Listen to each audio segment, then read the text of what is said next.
Noong 3 ng Setyembre, lugar ng Chengdu City Center. Lahat ng sasakyan sa lugar ay nabasag. Sa loob ng isang dilaw na kotse ay may isang batang lalaki na walang malay. Ang kanyang ID card ay nagbabasa ng Chengdu University History Course, 2020 grade Guangzhou. Nagsisimula siyang magising na nalilito at iniisip kung panaginip lang ba ang lahat. Tumingin siya sa paligid at nakita niya ang isang zombie sa salamin ng kanyang sasakyan. Napagtanto niyang may mali, hindi alam kung nasaan siya o kung bakit siya nasa kotse. Sa tingin niya ay maaaring isang kalokohan ito, ngunit dahil walang nagbigay sa kanya ng sandata, hindi ito maaaring. Tumingin siya sa paligid at nakakita ng espada. Ang espada ay hindi man lang nahahasa, at bihirang makakita ng ganoong sandata sa isang pahayag. Ngunit naaalala niyang nakita niya ang espada sa isang lugar noon. Bigla siyang may naramdaman. Sinipa niya ang pinto ng sasakyan at ginamit ito bilang takip. Naramdaman niya ang isang lumang submachine gun na papalapit. Makikita ang mga zombie sa di kalayuan. Biglang pinabugbog ng isang pangkat ng mga armadong tao na may mga baril ang isa sa kanila upang iulat ang sitwasyon. Sharon ay nagulat na sila ay aatras, ngunit ang mga lalaki ay kailangang tumagal ng ilang sandali. Nauubusan na sila ng bala at lalabas na lahat. Ang pinuno ng grupo ay nagtataka kung saan biglang dumating ang mga zombie. Ang mga tao ay nakasuot ng lumang kagamitang pangmilitar at kahit na sinusubukan nilang protektahan ang mga mamamayan, binalak nilang harapin. Ang mga zombie ay mali dahil ang mga armas ay luma at ang firepower ay hindi sapat. Kung ito ay magpapatuloy, ang mga tao ay mapapawi sa lalong madaling panahon o huli. Iniisip niya kung ano ang dapat niyang gawin. Nasa dilema siya dahil kung lalaban siya at kasama sa kanila ang mga high-level na zombie, dehado siya dahil wala siyang armas. Naubusan ng bala ang mga sundalo at ang binaril ng pinuno ang pangalan ni Sia. Iniulat niya na kumpleto na ang pag-urong at sumigaw ang pinuno na dahil umatras na ang mga mamamayan, wala na silang anumang alalahanin. Kaya inutusan niya si Silran na gamitin ang kanyang pistol bilang suporta, at ang iba ay kunin ilabas ang kanilang mga punyal at lumaban at pumatay ng marami hanggat kaya nila. Sinimulan ng mga sundalo ang pagpatay sa mga zombie. Si Siak na lang ang natitira na may bala sa loob ng kanyang baril. Nang papalapit sa kanya ang mga zombie, sinubukan niyang barilin ang sarili habang siya ay hindi gustong mahawa. Tumakbo si Winger patungo sa pinangyarihan at nakita namin na may isang tao na nagtatanong kung bakit hindi umatras ang individual. Ang mga zombie ay tumakbo patungo kay Wang at sumigaw si Sia kay Warner, ngunit bago niya magawa yon ay nakita niya ang mga ulo ng mga zombie na hiniwa-hiwa. Ngunit ang batang hindi niya kilala ay nakaharap sa 30-50 sa parehong oras. Tinanong niya kung sino yon. Tumingin siya upang malaman na isa lamang ang nakaligtas. Kumuha siya ng kutsilyo mula sa nahulog na sundalo at nagpasalamat sa kanya. Pagkatapos ay pinalamig niya ang punyal patungo sa zombie at sinimulang salakayin sila, with. Hinihiwa niya ang maraming ulo ng zombie. Siri is in denial na nangyari lang ang sitwasyon. Natagpuan ni Wang ang lahat ng mga zombie na mahina. Lahat sila ay nagtataka lang ng mga zombie na parang nahawa lang. Narinig siya ni Sia na tinatawag ang zombie swig. Ipinakilala ni Wang ang kanyang sarili bilang isang tagapaglinis para sa koponan ng World Evolution o Association, si Wang Jia na may code 5379. Iniulat niya na natapos na niya ang emergency rescue mission at hiniling sa batang babae na magbigay ng impormasyon at kinakailangang suporta. Ang batang babae ay nabigla.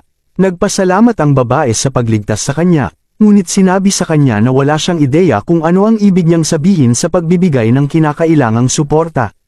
Kumpiyansa na sinabi ni Wang na tinutulungan sila bilang bait. Sinabi ni Cies na siya ay mula sa panig ng militar at ipinakita kay Wing ang kanyang ID. Nang makita ang ID ng militar, nalilito si Wang dahil ang uri ng ID na ipinakita niya ay hindi na ginagamit sa loob ng mahabang panahon. Sinuri ni Wang ang sitwasyon. Nakita ang lumang uniforme ng pulis, napansin na ang lahat ng mga zombie ay mga apocalypse, baguhan, pinakamahina, uri ng gala. Nagtanong si Sia kung bakit siya biglang naging seryoso. Hiniling ni Wang ang kasalukuyang petsa, buwan at taon ng sale, suspense na sumagot na ang taon ay 2021, 3 ng Setyembre at tinanong si Wong kung bakit. Si Wang, na nagpapanatili ng isang nakaka-relax na mukha, ay nagsabi sa kanya na ito ay wala ngunit sa loob niya ay nalilito siya at iniisip na ito ay isang malaking problema. Napagtanto niya na siya ay 10 taon na ang nakalipas. Ang simula ng Apocalypse, ang pagbabago mula sa lumang panahon patungo sa bagong panahon. Sa araw na ito isang maninira na nagngangalang unknown alien meteorite ang dumaong sa iba't ibang bahagi ng Earth at dahil sa mahinang kakayahang umangkop sa kapaligiran, maraming tao ang nakatulog at mahigit 50% ng mga tao sa mundo naging mga zombie o halimaw. Ngunit napakabilis, naabot ng dayuhang teknolohiya ang Earth, nakabuo ng ilang mga evolution zone, at naglagay ng mga evolution crystal doon na nagpapahintulot sa mga tao na mag-evolve. Si Wang ay isa sa mga taong nakakuha ng evolution crystal at nag-evolve. Kahit naging evolver si Wang, lumakas lang ang pangangatawan niya at kayang makipaglaban sa maninira. Pero teka, may naaalala siya sa kakayahan niyang maglakbay pabalik sa nakaraan 10 taon na ang nakakaraan pagkatapos niyang mamatay at sa hinaharap na katawan ng katawan na kaya niya.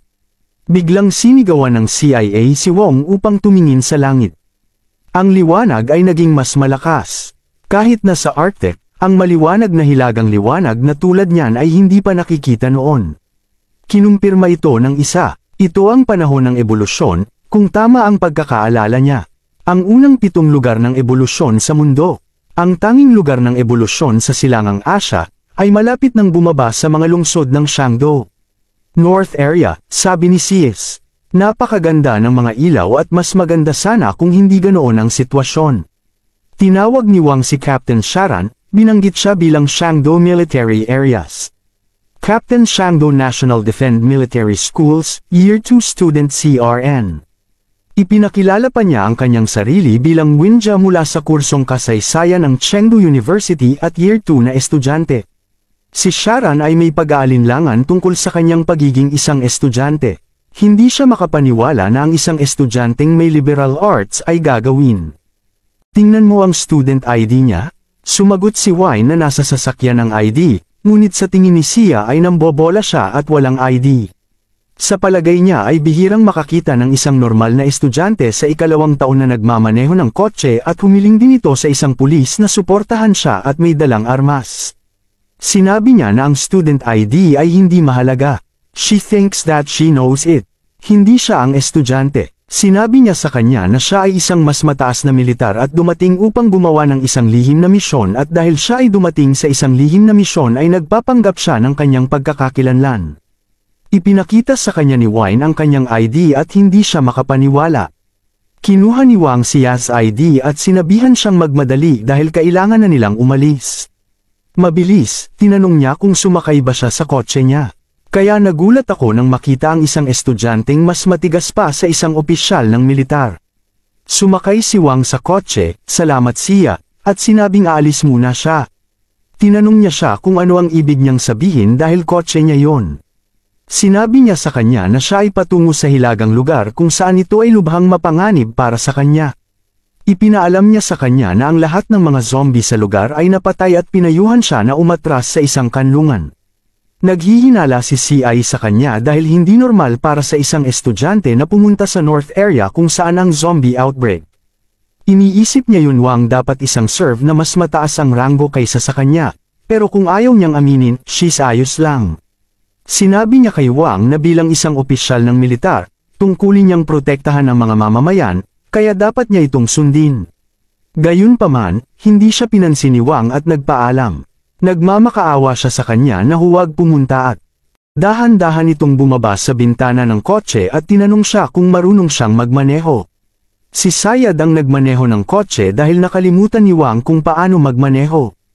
Ang lumang uri ng sasakyan at mga sasakyang militar ay higit na naiiba. Iniisip niya sa sarili niya na dapat ay mas mataas siya sa militar na hindi kailangang magmaneho. Tinitigan ni Wayne ang CIA at nahihiya siyang nagtataka kung bakit siya nakatingin sa kanya.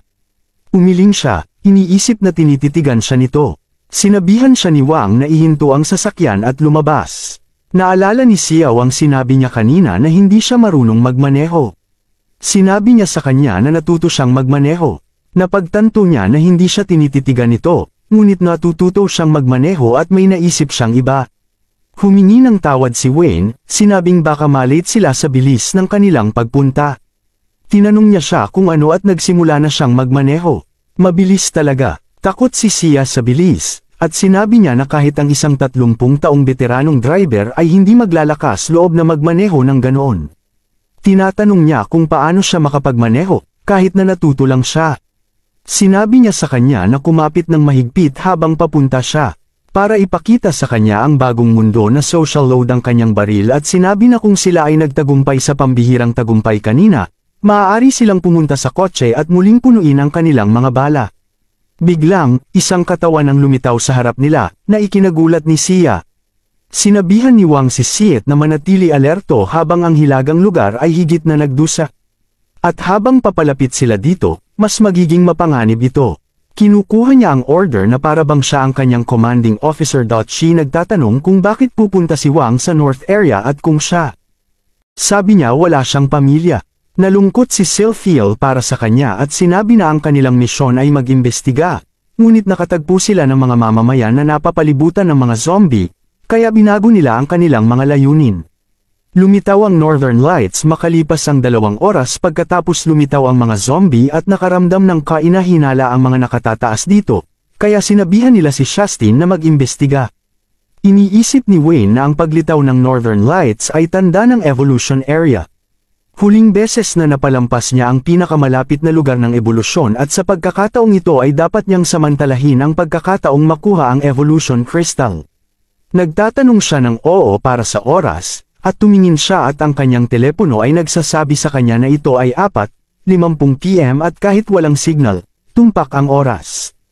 Napagtanto niya na sa 5:00 PM magsisimulang mag-evolve ang buong evolution area at sa panahong yun magkakaroon ng force field sa 10 metrong hanay sa ilalim ng liwanag na pumipigil sa mga tao na makapasok.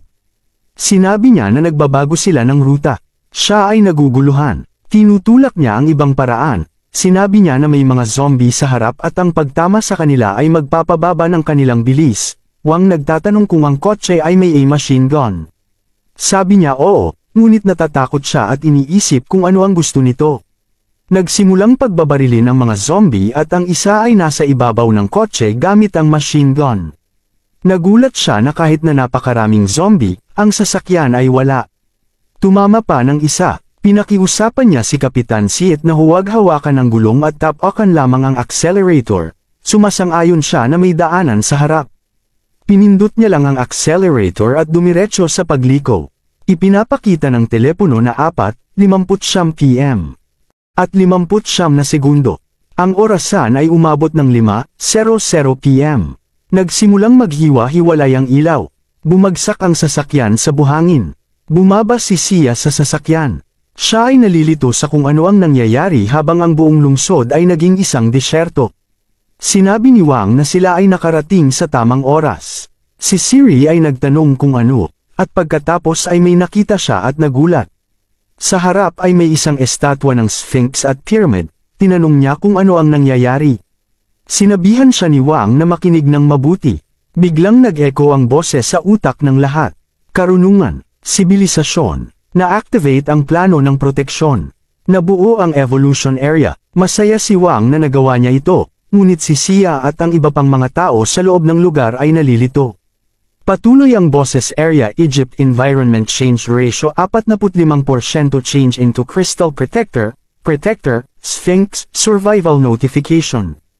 Insight sa karakter ng Diyos, Evolutionary isang release kondisyon, sumisipsip ng ebolusyon. Ipinaliwanag ni Crystal Wang na ang boses ay inilipat sa utak ng lahat.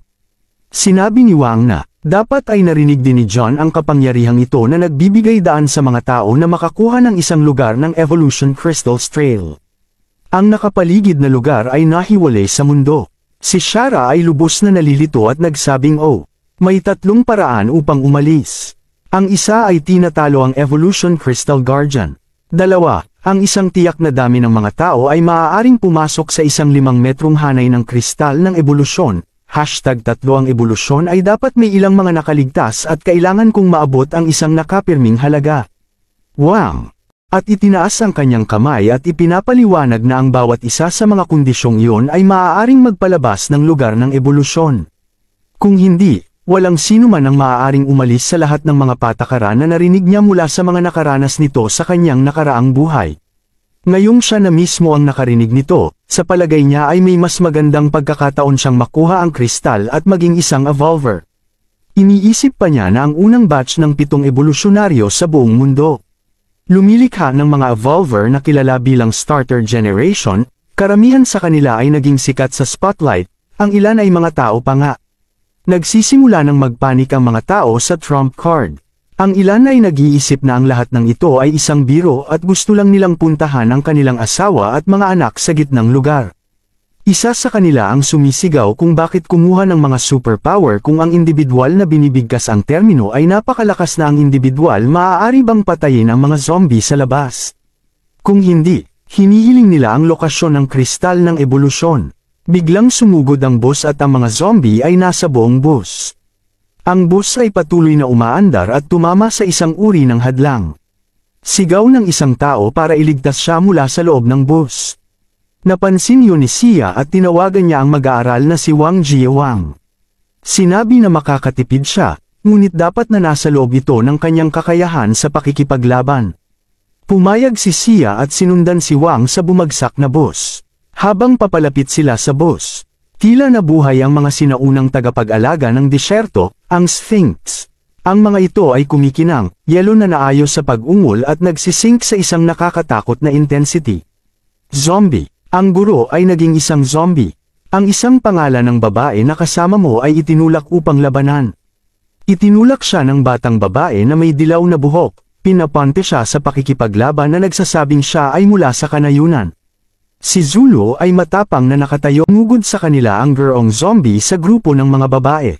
Takot na takot, ikaw din. Tinamaan ang zombie at hiniling sa ibang mga batang babae na pumunta at tulungan siya.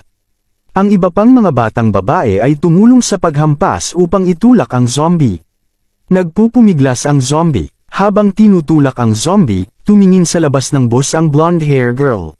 Sinubukan niyang tumakas mula sa kanilang pag-abandona sa kanyang mga kaibigan, ngunit isa pang zombie ang dumating sa pintuan. Sigaw niya at humihikbi. Itinulak niya ang zombie patungo sa isa at sinubukang tumakas. Ginulat nito ang iba pang mga kaibigan at ang zombie na hawak nila ay napalaya. Natakot si Sui sa sitwasyon. Biglang nabasag ang bintana ng bus sa harap ng kanyang mga mata at pumasok ang pag-ungol. Tinutusok ang espada sa ulo ng zombie. Nasa harap ng SWA si Wayne. Tumingin siya sa isa at ang kanyang mukha ay tila nababagabag na isang zombie ang pupunta sa isa. Mabilis niya itong iniiwasan at pinugutan ng ulo ang zombie. Madaling sinipa at nabasag ang mga pampublikong bus. Nakapatay tuloy si Mirror ng 2 zombie kaya sa tingin nito ay napakalakas niya. Ang batang babae ay nakahinga ng maluwag na sila ay naligtas. Tinitigan ni Wayne ang SWAT at sinusubukang isipin kung saan niya ito nakita noon. Pumasok si Sharon sa bus at ipinakilala ang sarili sa mga babae bilang kapitan ng mga area ng militar. Sinabi niya sa mga babae. Napagtatanto ng paglalapat ang isang bagay. Ang mga libro ay pag-aari ng mga batang babae, at kahit nawala siya ay magkakaroon sila ng pagkakataong mabuhay, naalala ni Wang ngayon. No wonder na parang pamilyar ito sa kanya. Habang kami ay nahihiya, salamat Juan sa pagligtas sa kanila. Sinabi ito ni Wang bilang wala at sinabi sa kanya na siya ay nagtapos sa second high. Naalala ni Wang na kabilang sa iilang starter revolver sa buong mundo ay kami ikaw. Si Ching ay isa sa kanila at may titulong Storm Empress. Maaari siyang direktang makagambala sa mabaliw na panahon na magdudulot ng sakuna sa apocalypse. Isa rin siya sa mga importante, mga pinuno ng Wasiak sa hinaharap. Ang ganitong uri ng multi-element na kapangyarihan ay nagpapahintulot sa kanya na magkaroon ng reputasyon sa buong mundo pagkatapos ng sakuna. Para naman kay Wise, malakas si Lucin, ito ay dahil nakuha niya ang pinakamalakas na first batch evolution crystal at sa kasalukuyan ay nagkaroon din si Wang ng parehong pagkakataon sa kanya. Iyon ang itanong Wang kung siya senior. Sinabi ni Wang na oo at sinabi na ang uniforme ay hindi na crappy blue and white. Magiging maganda ang hitsura ng isang dulo sa kasalukuyang uniforme. Pinipigilan ng CI ang kanilang pag-uusap at hiniling sa kanila na bumalik sa paksa dahil ngayon ay mayroon na silang paraan upang harapin ang Sphinx. Hindi sumasang-ayon si Wang bilang ang abiso sa kaligtasan ay para lamang sa kaligtasan at kapag sinubukan nilang kunin ang kristal ng ebolusyon. Hindi na ito mabibilang bilang kaligtasan.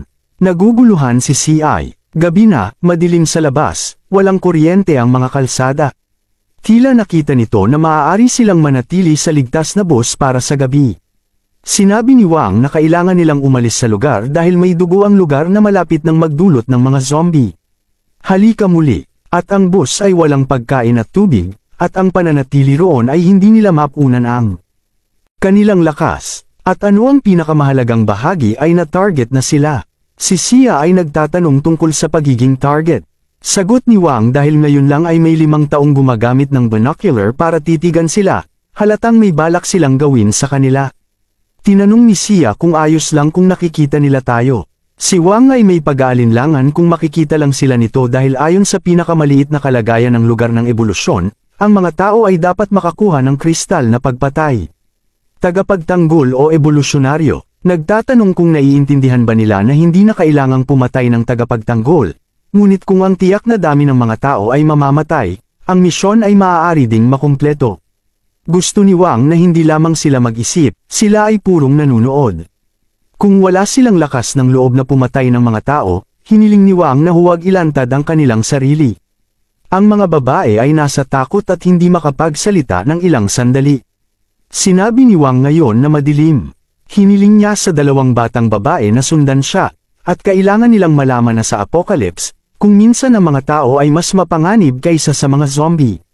Ang iba pang 2 batang babae, na may umiiyak na mukha, ay umiling na hayaan silang magtag din.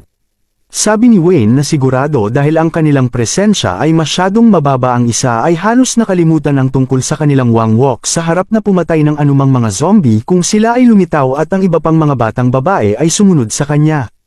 Nagpadala ka.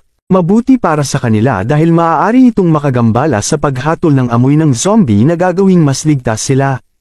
Tinanong ni Sia si Wang kung nasaan sila. Sumagot si Wang na sa susunod na pagliko dapat silang kumanan dahil ang lugar na iyon ay may maliit na supermarket, papunta sila doon. Sinabi ni Si na may alam siyang mas malaking supermarket na mas malapit at kailangan lang nilang kumaliwa sa susunod na turning point. Sinabi ni Wang kay Sia na alam din niya yon, ngunit hindi sila makakapunta doon. Tinanong ni Sia ang dahilan kung bakit sila nag-aabala sa pagpunta sa malayo kung mayroong isang mas malaking supermarket na may mas maraming mapagkukunan. Sinabi ni Wayne na maraming tao sa malaking supermarket kasama ang maraming mga zombie, at ang mga zombie ay karamihan ay mga kabataang teenager at nasa hustong gulang. Ngunit ang kabaligtaran ay totoo para sa maliit na supermarket. Bagamat maliit na supermarket, ipinaliwanag ni Wang na mayroon itong sapat na mapagkukunan para sa kanilang 5. Higit sa lahat, maganda rin ang istruktura. Ang maliit na supermarket ay isang gusaling tirahan, kaya may 2 pasukan. Maginhawang umalis kapag may nangyari, at walang salamin ang supermarket. Tanging isang roller shutter na pinto at paghila nito pababa ay hindi hahayaang matuklasan sila ng mga zombie. Kaya tinataya ni Wang na nagsasabi na hindi lang siya malakas kundi matalino rin na kayang harapin ang 2 zombie ng sabay-sabay. Sinabi ni Cies na nagulat si Zoya na kayang harapin ni Wang ang 2 zombie. Pagkatapos ay nagsimula siyang magyabang na noong unang beses niyang nakilala si Wang, nakipag-away siya sa humigit kumulang 50 zombie ng sabay-sabay, na ikinagulat ng SWAT na laki ni Wang habang tinuturuan niya sila tungkol sa apocalypse. Ang Biblia, ngunit pinupuri siya sa halip. Halos nasa lokal na tindahan. Sinabi ni Sia sa lahat na ang kwento ay nasa harap lamang at dapat silang maglakad, ngunit pinigilan sila ni Wang. Iniisip ni Wang na ang mga lumang zombie ay mas mahina, ngunit mas madali silang mahawahan. Ang mga kalye ay walang kahit isang zombie, kaya ibig sabihin ay sasabihin ni Wang sa lahat na anuman ang mangyari. Hindi sila dapat humakbang pasulong. Nauna si Wang. Napahinto siya, napapikit at may naramdaman. Ito ay isang halimaw. Tumingin si Wang sa inabandunang sasakyan at sinabing itigil ang pagtatago. Labas. Nagsisimula ng humandar ang sasakyan. Si Sia at Zo ay takot na takot. Dala ng halimaw ang kotse. Sinubukan ng CIA na barilin ang halimaw at nagtanong kung ano ang tatakas. Sinabi ni Wang na nailigtas ni Saad ang mga bala dahil walang silbi ang pagbaril sa halimaw. Inihagis ng halimaw ang sasakyan kay Wang. Umiwas siya. Nagbabala ang isa sa iba na ang tunog ng labanan ay maaaring makaakit ng ibang mga zombie, kaya dapat nilang protektahan ang kanilang sarili. Ang halimaw ay umuungal. Iniisip ni Wang kung ang halimaw ay may mutated na rango, ngunit hindi pa. Ang halimaw ay muling tumalon patungo kay Wang. Ang halimaw ay tumama sa lugar na kinatatayuan ni Wang. Parehong sibilyan ay tinawag na Wonja, ngunit si Wonja ay nasa ibang lugar na. Sinubukan ng halimaw na umatake muli kay Wang, iniiwasan yun muli, at tinukso muli ang halimaw na nakaligtaan. Nag-aalala si Salas dahil ang isang hampas ng halimaw ay madaling nawasak ang kotse at kapag nataman ka ng mga pakpak ay maaaring mamatay siya at kahit na umiwas ang isa. Ngunit marahil kahit na si Wanger ay hindi makayanan ng mga oras na ito na ang kaaway na si Wong ay dumaong sa isang kotse. Tingnan kung paano nagkakaproblema si Wang dahil walang landing spot malapit sa kanya. Tumalon ang halimaw patungo kay Wang. Natapos ang paglalaro ng alak habang ang halimaw ay tumalon patungo sa kanya at hinihiwa niya ang kamay ng halimaw. Nagulat si Sil nang makitang pinutol ng isa ang kamay ng halimaw. Iniisip niya kung madali para sa kanya, bakit hindi siya umatake kanina. Tumingin si Wang sa kanyang espada. Nalilito si Chalice kung bakit nakatingin si Wang sa espada kahit na hindi natalo ang halimaw. Ang galit na halimaw ay humahagis kay Wang. Si Wayne ay tumayo, pagkatapos ay pinutol niya ang halimaw. Ang ulo ng mga halimaw ay hiniwa ng mabilis na pinatay. Nagulat ang dalawang babae nang makita yon. Pakiramdam ni Wang ay may umaagos sa kanyang katawan. Bumawi na ang kanyang sigla at tila lumakas. Ito ba ay epekto ng Evolution Crystal? Hindi inaasahan para kay Wang? Mayroon itong ganoong mga gamit doon. Maaaring pumunta si Wang mula sa D rank hanggang sa C rank pagkatapos ng isang taon na may pisikal na lakas. Sa ganoong uri ng bilis, ang dalawang batang babae na sumisigaw sa pangalan ni Wong ay tumakbo patungo sa kanya. Sinabi ni Sis na tinitigan siya ni Wang habang iniisip niyang nasa mahirap si Wang, ngunit sa huli, mabilis itong pinatay ng alak. Kaya tinanong ko kung bakit hindi niya pinatay ang halimaw sa simula. Ipinaliwanag ni Wang na hindi ganoon kadaling maunawaan kung bakit niya hinihiling na tingnan nila ang bangkay. Mukhang hindi nasisiyahan si Sil pati na rin ang tingin sa bangkay na sinusubukang intindihin at ang dalawa pang babae ay halos 6 na. Nang makita ang hiniwang halimaw, tinanong ni Sia kung paano kung hindi siya natatakot. Sinasabi ng pawis na natatakot siya, ngunit walang silbi ang matakot. Sa halip, mas maaga niyang makikilala at mauunawaan ang kalaban. Iniisip ni Wang na kahit si Kran, na mula sa hukbo, ay hindi pa nakaka-adapt, ngunit nalampasan na ni Suyo ang ganoong sitwasyon. Mga bagay tulad ng inaasahan mula sa hinaharap na pinuno ng Kwasya. Kamay si Wang Holtz at sinabihan siyang huwag matakot dahil makakasama niya ito, kaya medyo nahihiya ito at nagulat. Dinala niya siya malapit sa bangkay ng halimaw at hiniling kay Shara na lumapit din. Hiniling niya sa kanila na tingnan at sabihin kung anong layer yon. Buto yon, mas tumpak, ito ay ang panlabas na buto Suez. Nagtatanong si Shakten kung paano ito posible sa loob ng isang araw para magbago ang istruktura ng katawan. Ipinaliwanag ni Wang na hindi lamang ito nagbago, ngunit naging mas mahirap din. Nakita ng Swiss na ang tigas ay katulad ng metal. Iyon ang dahilan kung bakit walang silbi ang mga bala, katulad ng kondisyon ng kanyang espada. Kung pilit niyang tinamaan ito, ang kanyang espada ay mabali sa halip, paliwanag ni Wang. Sa kabutihang palad, natuklasan ni Wan Jia na epektibo pa rin ang pagtama sa magkasanib na bahagi. Sinabi ng CIA Ran na kailangan niyang mabilis na iulat ito sa punong tanggapan. Sinabi ni Wang kay Siet na dapat silang maghintay. Hanggang sa umalis sila mula sa kanilang buhay. Ipinaliwanag pa ni Wang na dahil sinakop ng malaking kasama ang lugar, maaari silang maglakad ng maayos papunta doon. Ngunit ngayong namatay na ito, magsisimula ng magtipo ng ibang mga zombie. Kaya kailangan nilang magmadali sa gabi ang mga zombie ay gumagala sa labas sa loob ng grupo. Nagsindi ng kandila ang grupo. Sinabi ni Wine na nakakita siya ng 50 kandila at bawat lata ay nagsisindi ng halos 1 oras. Ang mga kandila ay bihirang mapagkukunan kaya kailangan nilang isave ito. Kailangan nilang kumuha ng hapunan at subukan at tapusin sa loob ng 1 oras. Sinabi ni Wang na kakainin nila ang mga supply na pinakamalapit sa petsa ng pag-expire. Sinabi ng CEO na hindi nila dapat hawakan ang mga pagkain tulad ng dilatang pagkain, compressed biscuits, at iba pa. Natutunan niya ito noon sa militar. Ang kapitbahay na bahay ay idinisenyo upang pansamantalang magkaroon ng tangke ng gas, kaya hiniling niya na ipaubaya sa kanila ang pagluluto. Tinanong ni Wang kung si Xia ay nasa kusina dati at nag-aalok ng tulong. Sumasang-ayon ng isang ito sa CIA at sinabihan si Wang na magpahinga. Sumasang-ayon si Wang. Nagawa na ni Sweden Isaiah ang pagluluto at tinawag nila ang lahat para kumain. Pinuri ni Wang ang hitsura ng pagkain.